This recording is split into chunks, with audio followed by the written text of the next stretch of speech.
ভাষা নাকি আমার ভালো না, এই সরকার যতদিন থাকবে আমার মুখের ভাষা এরকমই থাকবে বললেন কৌস্তব বাগচি। আরো কি কি বললেন অবশ্যই শুনে নিন। ভাষা নাকি আমার ভালো নাই, বললাম ভাষা গেয়া তেললে এই সরকার যতদিন থাকবে মুখের ভাষাই এরকম থাকবে। এখন অসভ্য বর্বর যদি ভদ্র ভাষায় কথা বলতে চাই বুঝবে না। কালকে অনিশ সরকারকে যখন বলছিলাম যে আপনি নামের এখানে নেম প্লেটটা লাগাননি কেন, উনি উত্তর দিচ্ছেন না। আপনার নাম কি বলছে আপনাকে পরে বলবো। আপনার নাম আপনাকে পরে বলতে হবে না। ইউটিউব ফেসবুকের দৌলতে আপনাকে সবাই চেনে জানে।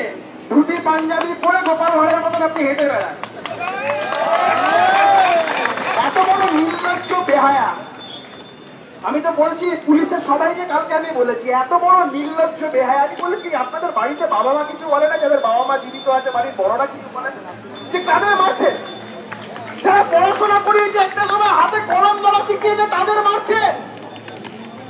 সেই সমস্ত শিক্ষাকর্মীরা আপনাদের হাত ধরে কখনো স্কুলে হোঁচট খেয়ে পড়ে গেলে তুলে ক্লাসরুমে দিয়ে আসতো বা বাড়ি নিয়ে যেতে সাহায্য করতো, তাদের মারছে। আপনার আইপিএস হয়েছেন যাদের দৌলতে, যারা কথা পড়ালো, যারা পারিবারিক পড়ালো, যারা মাধ্যমিক পড়ালো, যারা উচ্চ মাধ্যমিক পড়ালো, তাদেরকে পেটাচ্ছে।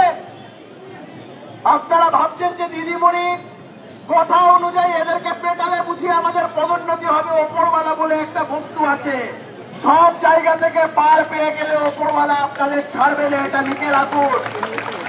আর আরেকটা কথা বলছি, সব জায়গা থেকে ছাড় তো দূরের কথা, সামনেই কলকাতা হাইকোর্ট।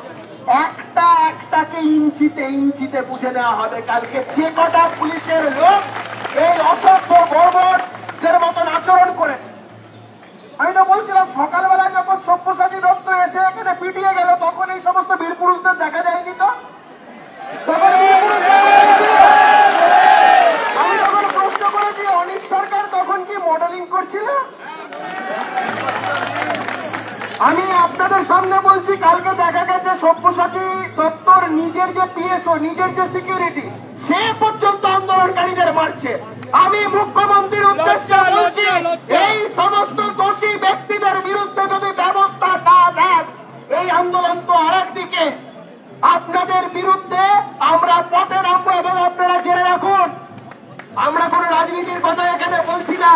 আমরা পশ্চিমবঙ্গের সমস্ত সাধারণ মানুষের কাছে আহ্বান জানাচ্ছি, এই সরকারের সাথে যুক্ত, এই দলের সাথে যুক্ত প্রতিটা মানুষকে সামাজিক ভাবে দরকার পড়লে বয়কটের ডাক দিতে হবে।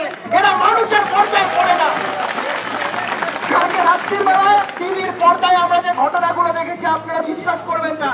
শুধু দেশের বা রাজ্যের মধ্যে নয়, বিদেশ থেকে পর্যন্ত বহু মানুষ যারা আমাদের পশ্চিমবঙ্গে বাসী, তারা পর্যন্ত ফোন করে বলেছে এ কি চলছে পশ্চিমবঙ্গে। আমি বলেছি পশ্চিমবঙ্গে এটা চলছে অত্যাচারে এগিয়ে বাংলা। এগিয়ে বাংলার কথা বলে না, এটা হচ্ছে অত্যাচারে এগিয়ে বাংলা।